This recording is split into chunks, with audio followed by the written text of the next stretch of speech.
Good evening. Thank you for joining us tonight. I'm Shannon Ogden. And I'm Ann Trujillo. We are continuing to follow the major developing news out of Saguache County, where the remains of Suzanne Morphew were found. The mother of two disappeared more than 3 years ago on Mother's Day in 2020. Now, her husband Barry was charged with her murder. Prosecutors, though, later dropped those charges last year.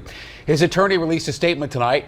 Barry is with his daughters, and they're all struggling with immense shock and grief after learning today that their mother and wife, whom they deeply love, was found deceased.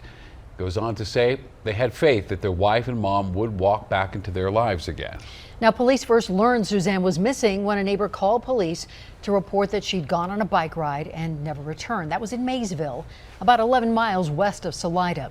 Suzanne's remains were found Friday in Moffett, 46 miles south from where she was last seen. And today's developments bring fresh heartache and some relief to people who knew Suzanne. Denver 7's Claire Lavazorio is in Salida tonight, where the community is remembering her tonight. Claire? Even though Suzanne Morphew's remains have been found, her memory is still alive here in Salida. This bench, Shine Bright for Suzanne, sits right out front of Wild Horses Salon off of Blake Street.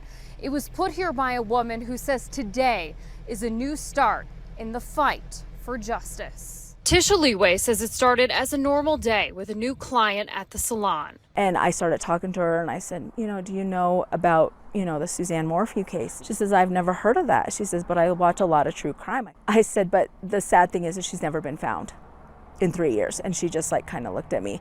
And about 2 seconds later, my phone went off. That notification was from the Colorado Bureau of Investigation. After more than 3 years, the remains of Leeway's friend, Suzanne Morphew, had been found in the town of Moffett, 45 miles south of where she was last seen. There's going to probably be a lot more questions now than ever because, who did it? Why? Why is she there? What happened to her? Just a lot. As the sadness sets in, Leeway says she won't stop fighting for justice for Suzanne.